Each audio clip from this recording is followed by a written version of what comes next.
স্বাগত news 24 global টাইমে। দর্শক, বিশ্বের নানা প্রান্তের খবর নিয়ে আপনাদের সাথে আছি আমি ফয়সাল মাহমুদ। শুরুতেই জানিয়ে দেব শিরোনামগুলি।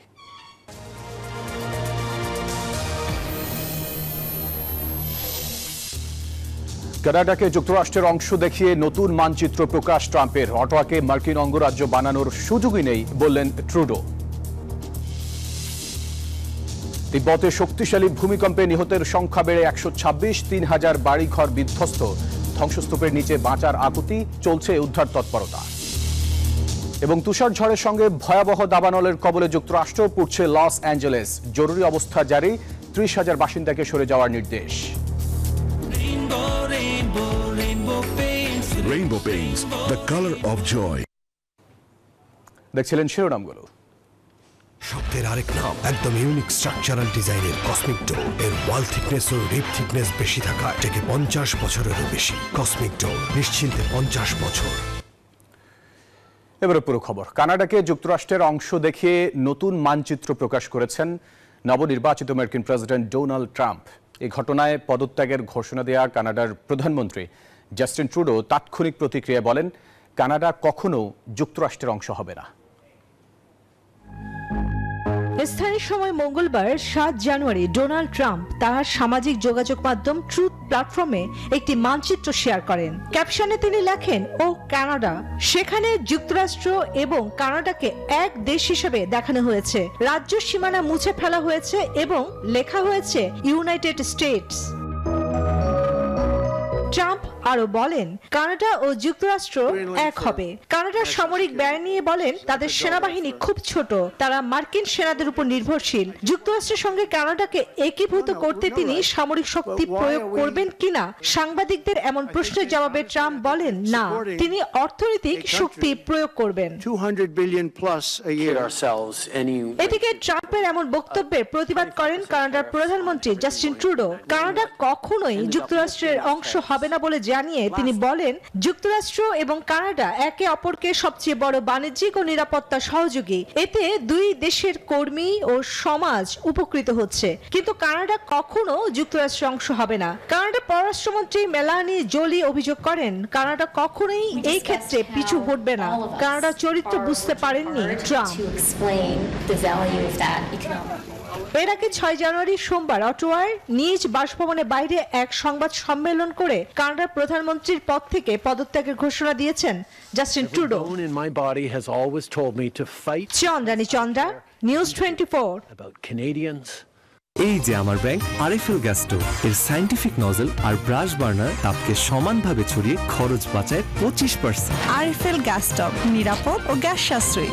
304 ফুড গ্রেড স্টেইনলেস স্টিলে তৈরি, যা নিশ্চিত করে জংবিহীন সিঙ্কের আজীবন নিশ্চয়তা। আরএফএল কিচেন সিঙ্ক, স্বাস্থ্যকর কিচেনের চিরস্থায়ী সমাধান। চীনের তিব্বতে তাপমাত্রা নেমেছে -16 ডিগ্রি সেলসিয়াসের নিচে। এর মধ্যেই ভূমিকম্পে বিধ্বস্ত এলাকাগুলোতে চলছে উদ্ধার তৎপরতা। এ পর্যন্ত সরকারি হিসেবে নিহতের সংখ্যা দাঁড়িয়েছে অন্তত 126 জনে। আহত আরও প্রায় 200 মানুষ। এখনও নিখোঁজ বহু মানুষ। এতে হতাহতের সংখ্যা আরও বাড়ার শঙ্কা রয়েছে। মঙ্গলবার স্থানীয় সময় সকাল 9টার দিকে অনুভূত হয় ভয়াবহ ভূমিকম্প। আঘাত হানে হিমালয় পার্বত্য অঞ্চলের দুর্গম এলাকা বলে পরিচিত তিব্বতে। উৎপত্তিস্থল ছিল টিংরি জেলা শহরের 10 কিলোমিটার গভীরে। মার্কিন ভূতাত্ত্বিক জরিপের তথ্যানুযায়ী রিক্টার স্কেলে ভূমিকম্পের মাত্রা ছিল 7.1।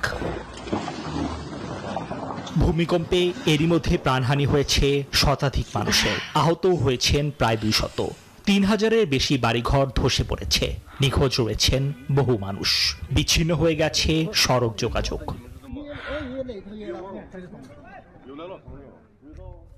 চীনের জরুরি ব্যবস্থাপনা মন্ত্রণালয় জানিয়েছে, ধ্বংসস্তূপে আটকা পড়া মানুষদের খুঁজে বের করার জন্য মোতায়েন করা হয়েছে প্রায় 1500 অগ্নি নির্বাপক ও উদ্ধারকর্মী। ধ্বংসস্তূপ থেকে এরই মধ্যে উদ্ধার করা হয়েছে 4 শতাধিক মানুষ। তবে হিমাঙ্কের নিচে তাপমাত্রায় উদ্ধার কাজ চালানো হয়ে পড়েছে এক বড় চ্যালেঞ্জ। নিবির আমিন, নিউজ 24। বিজলি কেবলস যে কোনো স্থাপনার বৈদ্যুতিক সংযোগকে রাখে নিরাপদ। এর স্ক্রিন কোটেড ইনসুলেশন সম্পূর্ণ ফায়ার রিটার্ডেন্ট, তাই বিজলি কেবলস নিজেই নিজেকে নেভায়। বিজলি কেবলস, নিরাপদ আজীবন। ভয়াবহ দাবানলে পুড়ছে যুক্তরাষ্ট্রের শিল্প বাণিজ্য ও আর্থিক কর্মকাণ্ডের অন্যতম প্রধান কেন্দ্র লস অ্যাঞ্জেলেস।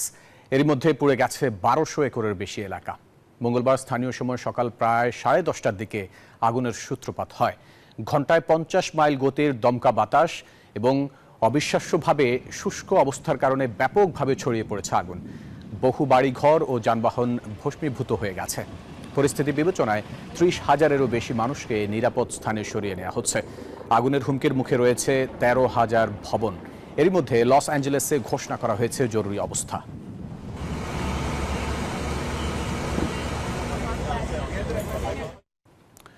দর্শক, 24 ঘন্টায় গাজা ভূখণ্ডে ইসরায়েলি হামলায় আরও 49 ফিলিস্তিনির প্রাণহানি হয়েছে।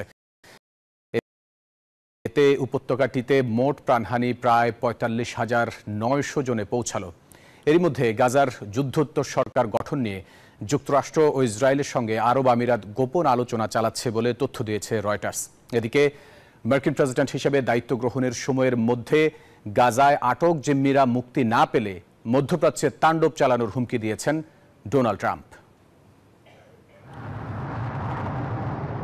বিরতিহীনভাবে চলছে দখলদারদের বর্বর হামলা।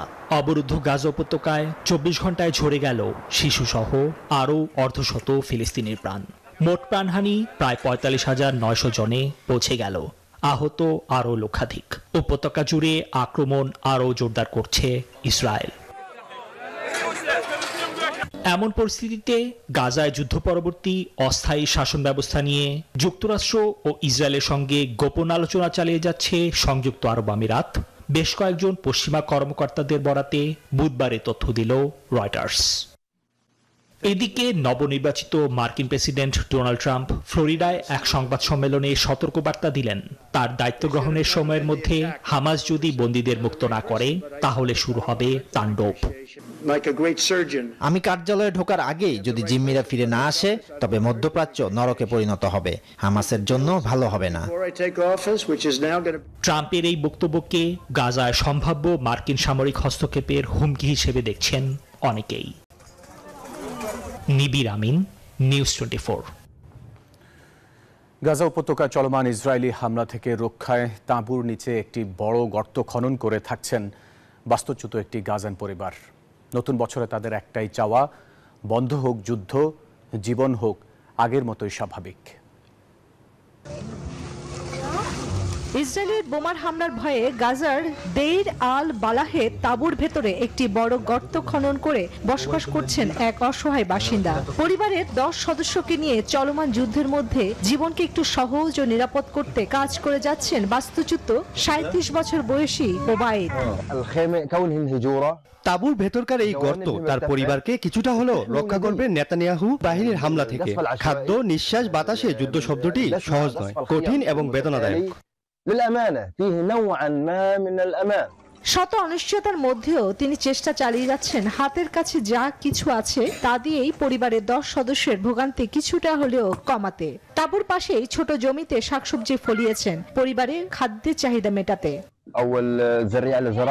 বাচ্চাদের খাওয়ানোর জন্য প্রয়োজনীয় সবজি চাষ করছি, তারা কিছুই বোঝে না, ক্ষুধার্ত হলেই খেতে চায়। পানির অভাব মোকাবেলায় ও ব্যক্তিগত ব্যবহারের জন্য বৃষ্টির পানি সংরক্ষণ করে রাখেন। 7 অক্টোবর 2023-এর যুদ্ধ শুরু হওয়ার পর থেকে গাজার অন্যান্য অনেকের ফিলিস্তিনিদের মতো বেইত লাহিয়া থেকে বাস্তুচ্যুত ওবায়েদ ও তার পরিবার বেশ কয়েকবার স্থানান্তরিত হয়েছেন। নতুন বছরে গাজাবাসীর একটাই চাওয়া, যুদ্ধ বন্ধ হোক, ফিরে আসুক স্বাভাবিক জীবন। চন্দ্রানী চন্দ্রা, নিউজ 24। দর্শক, গ্লোবাল টাইমের সময় হলো একটা বিরতি, ফিরছি আরো খবর নিয়ে, সাথেই থাকুন।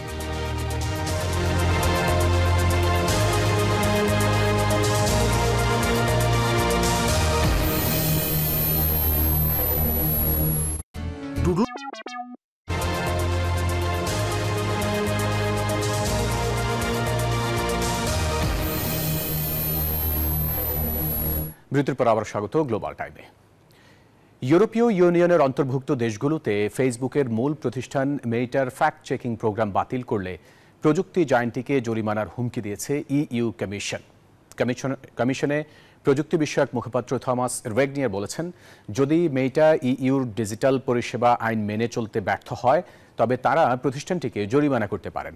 জাকারবার্গ মূলত ফেসবুকের যেসব তৃতীয় পক্ষ বা যেসব ফ্যাক্ট চেকার ছিল সেগুলোর ব্যবহার কমিয়ে এনে কমিউনিটি নোটস ব্যবহারের কথা বলেছেন।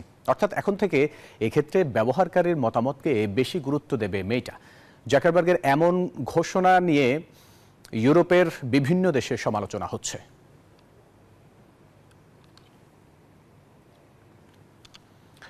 ক্ষমতাচ্যুত প্রধানমন্ত্রী শেখ হাসিনার বাংলাদেশের পাসপোর্ট বাতিলের ঘোষণার মধ্যেই ভিসার মেয়াদ বাড়িয়েছে ভারত।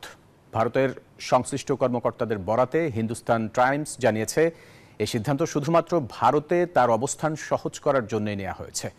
তবে ঠিক কবে ভিসার মেয়াদ বাড়িয়েছে তা সংবাদ মাধ্যমটির প্রতিবেদনে উল্লেখ করা হয়নি। গণহত্যা ও মানবতা বিরোধী অপরাধের অভিযোগে হাসিনাকে বিচারের মুখোমুখি করতে দেশে যখন দাবি তীব্র হচ্ছে তখনই ভারতের এই পদক্ষেপের কথা জানা গেল।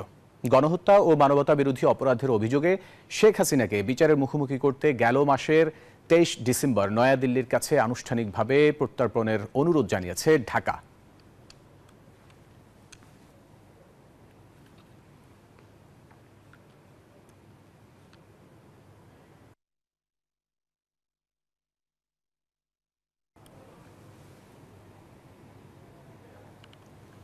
দর্শক, রাশিয়ার মস্কোতে উদযাপিত হল অর্থোডক্স খ্রিস্টানদের বড়দিন। বিশেষ প্রার্থনা অনুষ্ঠানে যোগ দিলেন রুশ প্রেসিডেন্ট ভ্লাদিমির পুতিন। অর্থোডক্স চার্চের প্রধান প্যাট্রিয়ার্ক কিরিল মস্কোতে ক্রিসমাসের নেতৃত্বে ছিলেন। রোমানিয়ায় অর্থোডক্সের বড়দিন 6 জানুয়ারি পালিত হলেও রাশিয়া ও সার্বিয়ার গির্জাগুলো জুলিয়ান ক্যালেন্ডার অনুসরণ করায় 7 জানুয়ারি তাদের বড়দিন উদযাপিত হয়। গির্জায় জড়ো হয়েছেন শতাধিক মানুষ। পরিবার পরিজন নিয়ে এসেছেন অর্থোডক্স খ্রিস্টানদের বড়দিন উৎসব পালন করতে। চারদিকে উৎসব মুখর পরিবেশ। স্থানীয় সময় মঙ্গলবার 7 জানুয়ারি রাশিয়ার মস্কোতে পালিত হলো অর্থোডক্স খ্রিস্টানদের বড়দিন। উৎসবের ভাগিদার হতে গির্জায় যোগ দেন রাশিয়ার president Vladimir Putin. Saint George the Victorious গির্জায় প্রার্থনায় মোমবাতিও জ্বালান পুতিন। মস্কোতে ক্রিসমাস লিটার্জির নেতৃত্বে ছিলেন অর্থোডক্স চার্চের প্রধান প্যাট্রিয়ার্ক কিরিল। সৃষ্টিকর্তার কাছে প্রার্থনা করি যুদ্ধ যেন শেষ হয়, শান্তি ও ন্যায় বিচার একসাথে আসে, কারণ ন্যায় বিচার ছাড়া শান্তি আসা সম্ভব নয়। ক্রেমলিন জানান এক বিবৃতিতে পুতিন রাশিয়া ও বিদেশে অর্থোডক্স খ্রিস্টানদের অভিনন্দন জানান। এছাড়া তিনি গির্জা প্রধানের সাথেও সাক্ষাৎ করেন।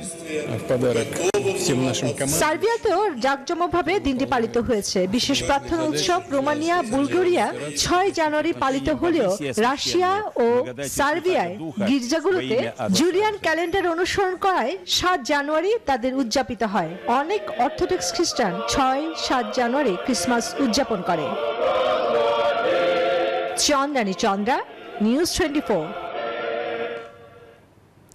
অস্ট্রেলিয়ার সমুদ্রে বিমান বিধ্বস্তের ঘটনা ঘটেছে। এতে বিমানটির সুইজারল্যান্ড ও ডেনমার্কের 2 পর্যটক সহ মোট 3 জনের প্রাণ গেছে। বিমানটির 34 বছর বয়সী পাইলটও এই ঘটনায় মৃত্যুবরণ করেছেন। মঙ্গলবার দেশটির পশ্চিমাঞ্চলীয় পার্থ শহরের কাছে এই দুর্ঘটনা ঘটে। এক প্রতিবেদনে এই তথ্য জানিয়েছে রয়টার্স। তারা জানায়, থমসন উপসাগরে উড্ডয়নের পরপরই এই প্লেনটি পানিতে তলিয়ে যায়। বিমানটিতে 7 জন আরোহী ছিলেন।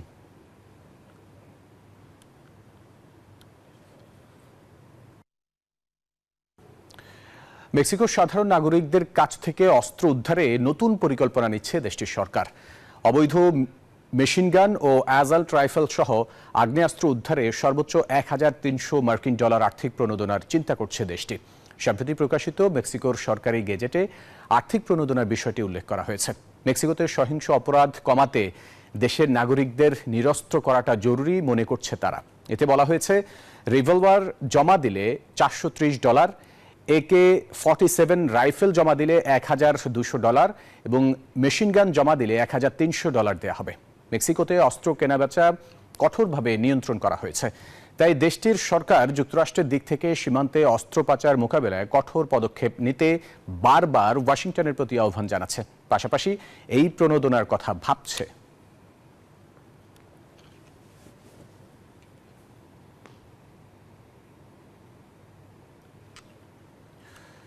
কমে গেছে অর্থনৈতিক প্রবৃদ্ধির গতি, পাল্লা দিয়ে বেড়েছে ব্যয় ও কর। এমন বাস্তবতায় ব্রিটিশ কোম্পানিগুলো নানামুখী চাপের মধ্যে পড়েছে।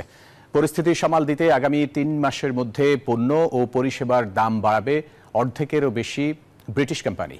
ব্রিটিশ চেম্বার্স অব কমার্সের এক জরিপের বরাতে এই তথ্য দিয়েছে বিবিসি। ব্রিটিশ কোম্পানিগুলো জানিয়েছে উৎপাদন ও পরিচালন খরচ ক্রমাগত বৃদ্ধি পাচ্ছে। বিশেষ করে কর্মী নিয়োগ, বীমা প্রিমিয়াম ও ন্যূনতম মজুরি বৃদ্ধির মতো চাপে কোম্পানিগুলো পণ্যের দাম বাড়াতে বাধ্য হচ্ছে। দাম বাড়ানোর কারণে মূল্যস্ফীতি বাড়তে পারে বলে আশঙ্কা করছে বিশ্লেষকরা। এর জেরে সাধারণ মানুষের ব্যয়ের উপর প্রভাব পড়বে।